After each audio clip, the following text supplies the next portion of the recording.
Up next, syndicated columnist Mark Steyn argues that the United States is destined for financial collapse and a decline in its role as a world leader if current political and cultural norms continue.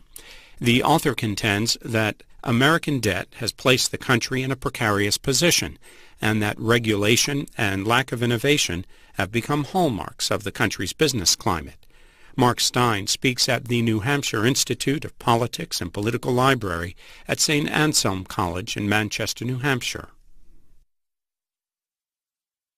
My book is called After America, Get Ready for Armageddon. So we're a little ways from Little House on the Prairie type stuff in this book. I was going to say it's available at all good bookstores, but I see most of them have closed down. This very day, I believe Borders has gone out of business. Normally Borders only stocks my books way at the back, propping up the wonky leg at the table for Al Gore's DVD box set. An Inconvenient Truth, The Director's Cut. But this time round, Borders is so reluctant to carry the book at all, they've taken the precaution of going out of business. If you go to the big Borders, and today's the last day, I don't know whether they're keeping their 10 o'clock closing hour, but they might have decided to close. But if you go to the big Borders up in Concord, for the first time ever, my book's in the front window, because even the looters didn't want it. When you're launching a book, you always want a bit of a publicity boost, something in the news cycle that gives you a lift. And a lot of my book's about fiscal collapse. And so 2 days before the official release date, S&P downgrade America from its AAA status for the first time in history. You know, if you're an author, you can't buy publicity like that. I mean, you can if you've got $15 trillion and you're willing to toss it down the great sucking sinkhole of the federal treasury. But other than that, it gets pretty expensive. And then in part of the book, I compare Britain's decline with what America might be in for. That's chapter 5. It's called The New Britannia, the Depraved City. And 2 days before my book was published in the United Kingdom, the baying mob of British welfare deadbeats decided to reenact Chapter 5 of my book on the streets of London by burning half the city to the ground. Again, you can't buy publicity like that. Drew mentioned I used to be a musical theatre critic. This was like Chapter 5, the musical. If you've ever been to a musical where the cast burned down the set and then lobbed concrete into the orchestra pit. It was fantastic. Can't buy publicity like that. But the news cycle moves on, and by the end of the week, everyone was all agog about the Iowa straw poll of presidential candidates, and Congresswoman Michelle Bachmann is going up and down the state, Indianola, Waterloo, quoting my book at every stop in Iowa, and she wins the Iowa straw poll, and then she quotes my book on Meet the Press. So between the downgrade and the London riots and Michelle Bachmann, I had a pretty great opening week publicity-wise. If you've read the penultimate chapter with its big nuclear finale, you might want to be out of town when we do the publicity tie-in for that. You don't write a book called After America because you want it to happen. You write it in order to prevent it happening. Total societal collapse is not in my interest.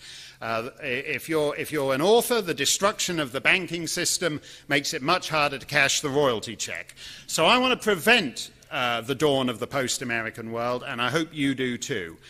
If you're in favor of the post-American world, if you're a tenured lefty professor at an American college campus, I don't think you'll enjoy it as much as you think you will. I'm often asked by fellow conservatives why I'm being such an hysterical old queen about the whole business, because if you recall President Obama's now forgotten debt commission, I don't know whether you remember them, all very bipartisan and blue ribbon. Just a few months ago, they produced a report melodramatically emblazoned The Moment of Truth.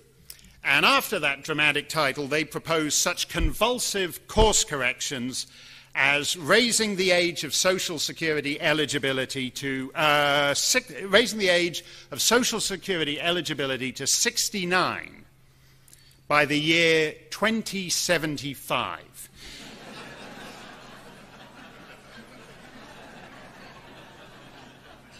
So with wake-up calls like that, we can all roll over and sleep in for another half century, right? But some of us have been here before.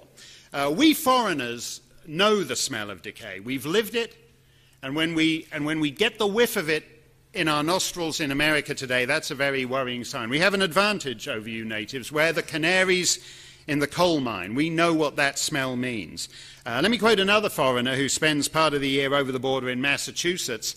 Last year, Niall Ferguson, professor at Oxford and Harvard, joined such eminent thinkers at the Aspen Ideas Festival as Barbara Streisand and James Brolin. And Professor Ferguson told Barbara Streisand, quote, "Having grown up in a declining empire, I do not recommend it. It's just not a lot of fun, actually, decline," unquote. And he's right. It's not. It really isn't. You don't want to go there, and we're well on the way there, deep in decline and heading for the fall, and one hell of a fall. We're not like Greece or Portugal or Ireland or Iceland. The scale is entirely different. No one uses the T word, trillion, in Lisbon or Dublin. That word is unique to Washington.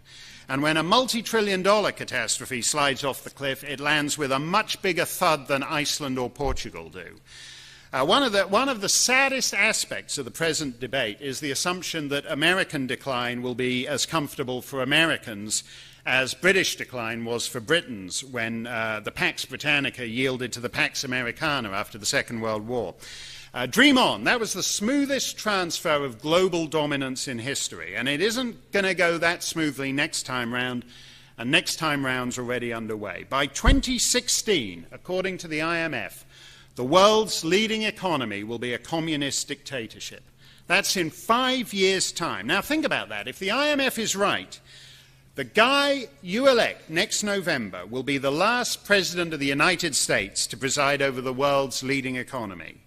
And instead, the preeminent economic power will be a one-party state with a communist Politburo presiding over a largely peasant population with no genuine market, no human rights, no property rights, no rule of law, no freedom of speech, no freedom of the press, a land whose legal, political, and cultural traditions are as alien to its predecessors as could be devised. And it will not merely mark the end of a 2-century Anglophone economic dominance, but even more civilizationally startling. Unlike the Americans and the British and the Dutch and Italians before them, the leading economic power will be a country that doesn't even use the Roman alphabet.